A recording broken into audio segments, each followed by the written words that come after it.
नमस्कार दोस्तों, मैं आपका दोस्त विकी परमार चित्तौड़गढ़ में आप सभी का स्वागत है। अभी मैं इस वक्त हूँ चित्तौड़गढ़ में और आज इस वीडियो में मैं आपको चित्तौड़गढ़ फोर्ट एक्सप्लोर करवाऊँगा। इसका क्या कहानी आपको बताने वाला हूँ, तो वीडियो के एंड तक बने रहना एवं चैनल पर नए हो तो चैनल को सब्सक्राइब एवं वीडियो को लाइक ज़रूर करिए। अभी मैं इस वक्त खड़ा हूँ, ये फर्स्ट गेट है यहाँ का और इस किले के अंदर जाने के लिए टोटल 7 गेट है। तो 7 दरवाजों के अंदर और आपको एक्सप्लोर करवाएंगे और इसकी कहानी बताएंगे। तो ये पोल से हम अंदर जाएंगे, फिर आपको चित्तौड़गढ़ को एक्सप्लोर कराएंगे। रावण राज जी का स्मारक बना हुआ है जो कि पांडव पोल के बिल्कुल पास में ही है, जो आप देख सकते हो। यह है चित्तौड़गढ़ फोर्ट का फर्स्ट गेट दरवाज़ा पांडल पुल। यहाँ से हम अंदर प्रवेश करते हैं और चलते हैं अंदर। चले गए, चलते हैं।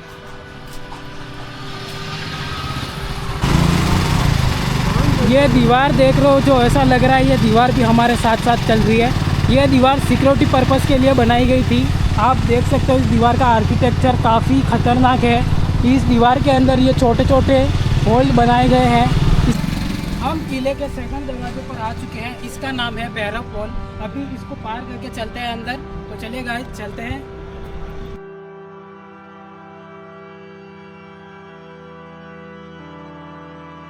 दो दरवाजे पार करके हम अंदर आ चुके हैं। ये है हनुमान पोल और आप देख सकते हो इसके जस्ट सामने हनुमान जी का मंदिर बना हुआ है। अभी हम चलते हैं अंदर और ये 4 नंबर का गेट गणेश पोल आ चुका है। इस 5 नंबर का गेट जोरला पोल, इसको पार करके हम चलते हैं अंदर।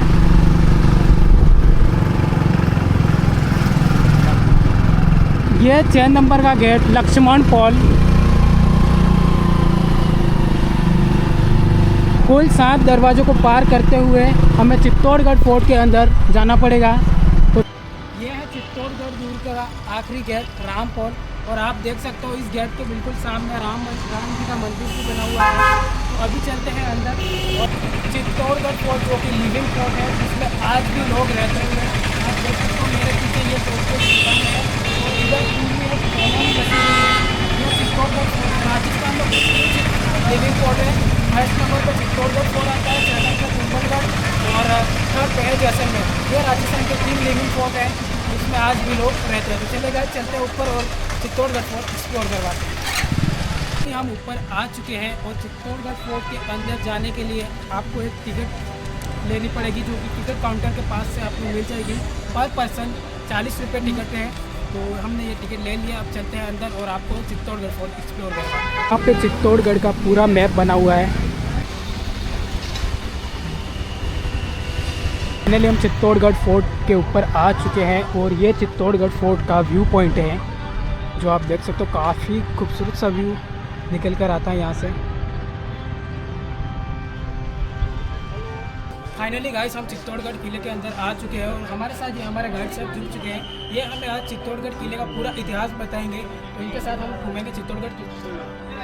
तो सबसे पहले आप जो यहाँ पर है, एशिया का सबसे बड़ा फोर्ट कहा जाता है क्षेत्रफल के अंदर। इसका क्षेत्रफल जो उस ज़माने में बताया जाता है वो 13 किलोमीटर का है। और इसको बाइक लेन से अगर आप लोग विजिट करते हैं तो ऐसा लगता है जैसे इसको मच्छी पे घूम रहे आप। पीछे पूछे आगे इसका व्यू।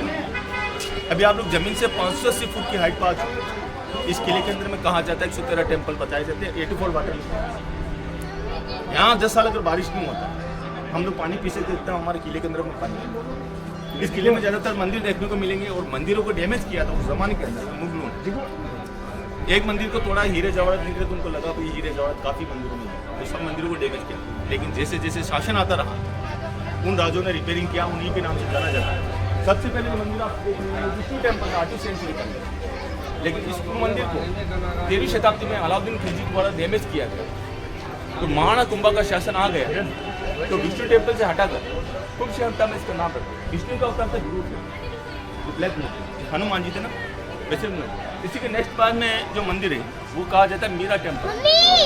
मीरा जो थी माता सीता, लेकिन शादी के कुछ सालों बाद में कहा जाता है उनके हस्बैंड की डेथ हो जाती है, अकाल हो तो मीरा अपना राजघराना छोड़ देती है और उनके देवर ने उनको जेल का पहला दिया था, लेकिन कहा जाता है वो अमृत होता है।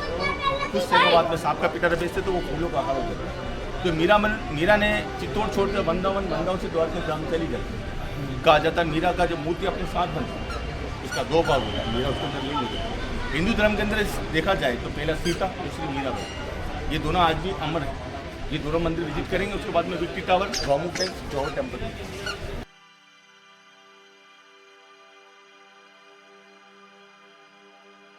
जहाँ हम लोग अभी आए हैं इसको हम लोग बोलते हैं विक्ट्री टावर प्लस जौहर पैलेस प्लस इसके साथ में गौमुख टैंक्स। सबसे पहले इस किले के अंदर में जो रानी पद्मिनी ने जोहर किया था 16,000 राजपूत लेडीज के साथ। अलाउद्दीन खिलजी ने जब हमारे यहाँ धोखा किया था तो राजपूत लेडीज ने अपने शरीर को आग का हवाले किया जो जौहर कुंड है। लेकिन कहा जाता है 1972 के अंदर में चाचा नेहरू ने इस फोर्ट का दौरा किया था।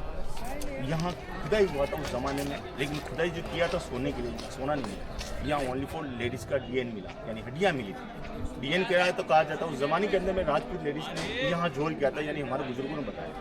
तो इसका नाम गवर्नमेंट ने जौहर पैलेस रख दिया। प्रोजेक्ट टाइम में इसको गार्डन कहते हैं। ये विक्ट्री टावर रानी पद्मिनी ने जोहर किया था सन 1303 के अंदर, लेकिन 100 साल बाद में महाराणा कुंभा का शासन आ गया था। कहा जाता है विजय के नाम से इसको बनाया गया विजय स्तंभ, यानी महमूद खिलजी बादशाह मध्य प्रदेश और गुजरात को हरा कर आए थे। विजय के नाम से विजय स्तंभ बनाया गया था। और 7 गेट जो अभी आप लोगों ने क्रॉस किए थे ये 14वीं शताब्दी में बने हुए थे। इस फोर्ट का मेन एंट्रेंस था सूरज पोल गेट, जो 1500 साल पहले बनाया गया था। इसकी लागत उस जमाने में बताई जाती 90 लाख, जब सोने की मोहरें चली। समय बताया जाता 10 साल। 157 सीढ़ियाँ इसके अंदर जाने की बताई जाती है। और इसमें जो मूर्ति आप लोग देख रहे हैं महाभारत और रामायण के देवी उनकी मूर्तियाँ, ये 9 माला का बिल्डिंग है। इसको बनाया हम लोगों ने डमरू का आकार में, नीचे से चौड़ा, बीच में से पतला है, वापस ऊपर से चौड़ा।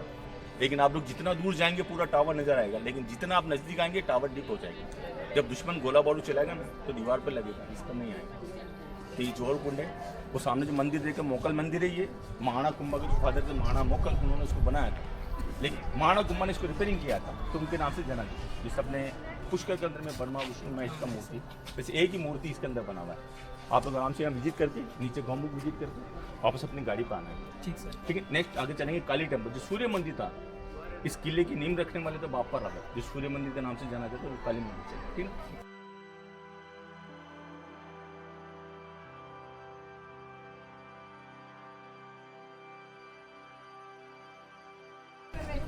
अभी जो आप मेरे पीछे देख रहे हो ये है गोमुख कुंड। ये वही गोमुख कुंड है जिसको महाराजा ने बनाया था अपनी रानियों के नहाने स्नान करने के लिए, जिसमें महारानी अपने गुप्त रास्ते से होते हुए यहाँ पर आया करती थी और स्नान करके वापस अपने गुप्त रास्ते से ही जाया करती थी। आप देख सकते हो ये वही गोमुख कुंड है।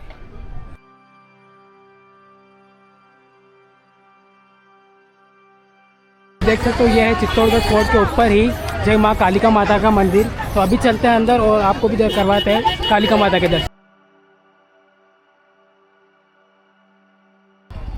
तो हम जहाँ पर आए हैं अभी, इस फोर्ट में जितनी भी आबादी थी उस ज़माने के अंदर में, मौर्य वंशी के राज्य के ज़माने में, ये पूरा वो एरिया वही कहा जाता है। मौर्य वंशी के बाद में यहाँ पर राणा संघ आए थे। राणा संघ पर राणा रतन सिंह आए थे। राणा रतन सिंह यहाँ से गए थे श्रीलंका हीरे की खरीद करने के लिए, लेकिन जब उनका राउंड हुआ था वो कश्मीर में रानी पद्मिनी को देखा था, तो सेकंड टाइम पे जो राउंड किया था उन्होंने शादी की और यहाँ ले गए। वहाँ माहौल ठंडा, यहाँ गर्म। रानी के लिए महल बनाया गया।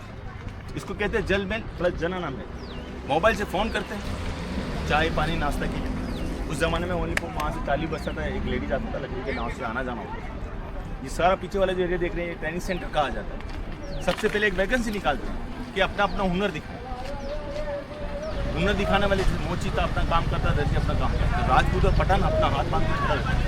तो उनसे पूछा जाता था आपको क्या आता है, तो कहते हमें तलवार चलाना आता है। तो उनको हम लोग यहाँ पर रखते थे नौकरी के लिए। ये जो सामने देख रहे हैं मानपुरा बानपुरा की हवेली कहा जाता है। मध्य प्रदेश जितने भी राजे यहाँ पर आते थे हफ्ता देने के, उनकी हवेली कहा जाता है। उस जमाने के सारे महल बने। ये जल महल, ये जनाना महल। फोटो आप लोग ले लीजिए। सबसे पहले जो हमारा फोर्ट का आविष्कार हुआ था, इस किले में आने का जो मुख्य द्वार था, उस जमाने का ये मुख्य द्वार कहा जाता है। 7 गेट यहाँ पर उस जमाने के। जब बाबर रावल ने इस किले में एंट्री किया था तो हमारे यहाँ पानी काफ़ी पाया गया, इसलिए हमारी सेना यहाँ स्थायी कर दी उस जमाने में। लेकिन उस जमाने में युद्ध नहीं था। युद्ध जो शुरू हुआ था वो 13वीं शताब्दी के अंदर में अलाउद्दीन खिलजी द्वारा किया गया। अलाउद्दीन खिलजी ने जब इस किले के अंदर में एंट्री किया था तो हमारा जो मुख्य हथियार था वो गर्म पानी और पत्थर। उसकी सेना जब किले पर चढ़ाई करती है तो हमारे सोल्जर हमारे यहाँ गर्म पानी या पत्थर फेंक देते ताकि उनकी सेना नीचे रहे। लेकिन हमारा जो मुख्य कारण था खाना, वो नीचे होता है। जो जवार बाजरा की खेती होती थी उस जमाने के अंदर में किले पर नहीं होती थी। तो 6 महीना हमारे यहाँ कहा जाता अलाउद्दीन खिलजी ने राशन को बंद कर दिया। उसके बाद अलाउद्दीन खिलजी किले के अंदर लाया गया, लेकिन एक ज़माने में कहा जाता है यहाँ पर आईना नहीं था, तो करनी सेना ने विवाद कर दिया था हमारे यहाँ, आईने तोड़ दिए गए, तो रानी का चेहरा दिखाई नहीं गया था। तो उस ज़माने के अंदर में अपना चेहरा उस ज़माने के अंदर में पानी के अंदर देखा जाता था। तो ये बैटल फील्ड कहा जाता है। और सामने जो पहाड़ी देख रहे हैं छोटी वाली, इसका ऐसा लगता है आकार जैसे कोई मनुष्य सो रहा हो।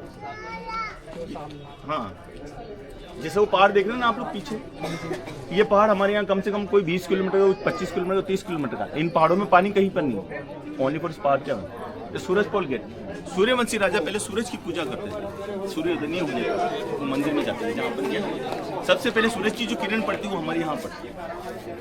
ये 13वीं शताब्दी का डैमेज हो गया था, लेकिन 100 साल पहले महाराणा प्रताप सिंह जी ने गेट को दोबारा निर्माण किया। रीजन ये था कि जमाने में जंगली जानवर ऊपर आते थे पानी पीने के लिए, लेकिन मनुष्य को हानि पहुंचाते, तो इसको दोबारा रिपेयर करके गेट लगाया। जैसे 6 बजे का ये गेट क्लोज हो जाए। अब आप लोग मौर्य वंश के नाम से जाना जाता हमारा फोर्ट। सबसे पहले मौर्य वंशी राजा उस जमाने के अंदर में सोने की मोहरें चलाते थे, और कहा जाता है एक मोर से एक मोर मंगरी बनवाएगा, जिसको हम लोग पहाड़ बोलते हैं, हिल स्टेशन बोलते हैं। जब दुश्मनों को लाया जाता था यहाँ पर, एक सोने की मोर देने के बाद उसको गोली मार दी जाती थी, उससे एक मोर मंगरी बनाता है। लेकिन उसके बाद में आए यहाँ बाप्पा रावल, 15वीं शताब्दी के अंदर में कहा जाता है, यानी 1500 साल पहले, जो सूर्य मंदिर देखा था, यहाँ सूर्य उदय नहीं होता, यानी एक जमाने में पगडंडी था। ऐसे यहाँ पर 7 गेट भी थे। हमारे यहाँ पर जब भी विजय प्राप्त होती है, कहा जाता है सूर्यवंशी राजा 7 घोड़े की पूजा करते थे, सूर्य की राजा की पूजा करते थे। जब मौसम खराब हो जाता है तो सूर्य के मंदिर की पूजा करते हैं। सबसे पहले हमारे चित्तौड़ के 3 नाम रहे यहाँ पर। चित्रकूट, चित्र बनाना, पत्थरों को कूट कूट कर चित्र बनाना। दूसरा चित्तौड़गढ़, उसके बाद में अलाउद्दीन खिलजी ने इस किले पर अटैक किया था, तो खिजराबाद इसका नाम रख दिया। तो हमारे किले के 3 नाम रहे, चित्रकूट, खिजराबाद, चित्तौड़गढ़। तो हमारी कहावत भी बनी यहाँ पे कि गढ़ तो गढ़ चित्तौड़गढ़, बाकी सब बढ़िया, और ताल तो ताल भोपाल ताल, बाकी सब तलैया। गौमुख बरे झरना जरे नरबे नार की ठोड़, करोड़ करोड़ तपस्या करे गढ़ पावे चित्तौड़। देखने को किला, सुनने को इतिहास, खाने को सीताफल, ले जाने को पत्थर, और यहाँ कुछ नहीं। ये तो गवर्नमेंट ने भी नहीं बना दिए, ताकि इस जमाने में पगडंडी था यहाँ पे। 7 गेट यहाँ भी बनाए, लेकिन जैसे जैसे हम लोग उतरे ये सभी डैमेज हो गए। ये युद्ध का मैदान है, ये नहीं पूरा फोर्ट, चारों तरफ फोर्ट जो है, ये युद्ध का मैदान ही क्या हाल है। लेकिन अभी गवर्नमेंट ने बना दिया है इसको सिस्टम युद्ध का मैदान। अभी यहाँ से चलेंगे विक्टी टावर, एक टावर वो देखने को मिलेगा, वो जैन के सिस्टम, जैन के सिस्टम, वो 12वीं सेंचुरी में बनाया गया। वो आदिनाथ भगवान, यानी हमारे यहाँ जैसे अंबानी उस जमाने में जो भामाशाह, जैन भामाशाह, वो उन्होंने बनाया था। वो वहाँ चलेंगे, थोड़ी वीडियो वहाँ बना के। जो लास्ट राजा रहे थे वो थे महाराणा प्रताप सिंह। सामने जो पैलेस आप विजिट कर रहे हैं, ये पैलेस आज से 100 साल पहले का बना हुआ है। ये थे हमारे यहाँ कन्नौज के राजा थे, उन्हें सेनापति बनाकर यहाँ लाए थे, उनको राज तिलक कर दिया, वो राजा रहे। अब ये गवर्नमेंट के अंडर में चला गया। जो विक्टी टावर आप लोगों ने देखा है वैसे ही ये विक्टी टावर 200 साल पहले का बना हुआ है। उसके 200 साल बाद ये बना था, ये 200 साल पहले बना हुआ है। ये 12वीं सेंचुरी का बना है। ये आदिनाथ भगवान का स्टैच्यू देखने को मिलेगा सारे। उसमें महाभारत और रामायण के देवी देवता उनकी मूर्तियाँ हैं।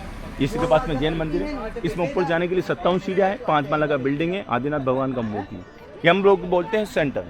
जब दुश्मन हमारे यहाँ दिखता है तो यहाँ से ऊपर से हमारा सोल्जर देखता है। दुश्मन जब यहाँ आना चढ़े, हम लोग गर्म पानी करते हैं, उसको गर्म पानी के पास फेंक देते हैं। अब यहाँ से चलेंगे, आप लोग थोड़ा वीडियो कर लीजिए, उसके बाद में फिर चलेंगे कला, और लास्ट की वहाँ वीडियो नहीं बनाना, ठीक है।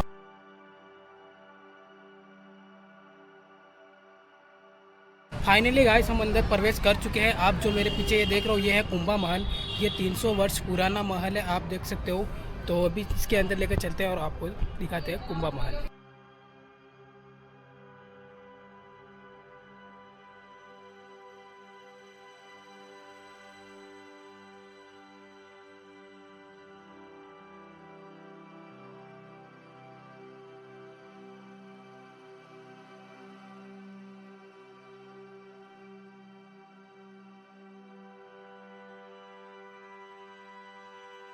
अभी मैं हूँ कुंभा महल में, और आप देख सकते हो दोनों तरफ महल बने हुए हैं, और ये बीच में सारे गैलरी बनी हुई है। इधर महाराजा रहते थे और इधर महारानियाँ रहती थी। तो अभी हम इसके अंदर लेकर चलेंगे। महल पुराने समय में कैसे थे हम आपको दिखाएंगे, महारानियों के महल। तो चलेगा, चलते हैं अंदर। यह 3 मंजिला इमारत था जो महल था, जो अभी तो फिलहाल खंडित हो चुका है। और इधर साइड देखें तो ये उस समय का वॉशरूम हुआ करता था, जो आप देख सकते हो। और अब हम आपको लेकर चलते हैं महल के अंदर। तो चलिए गाइस, चलते हैं। ये थे उस समय के कुछ महल, जो 3 मंजिली इमारत का महल है। अभी तो फ़िलहाल इसकी छतें टूट गई है। और इस महल के अंदर हम लेकर आपको आते हैं तो ये कुछ अलमारियाँ बनी हुई है, जहाँ पर सामान रखते थे अपना। और ये भी 3 मंजिला महल था, जिसकी दीवारें अभी तो फ़िलहाल खंडित हो चुकी है, तोड़ दी गई है। अभी हम आपको लेकर चलते बाहर। ये जो आप देख रहे हो, ये सैनिकों के रहने के लिए बनाए गए थे, जो अभी फ़िलहाल के लिए सारे खंडित हो चुके हैं, जो आप देख सकते हो। इसके अंदर सारे सैनिक अपने रहते थे उस समय के।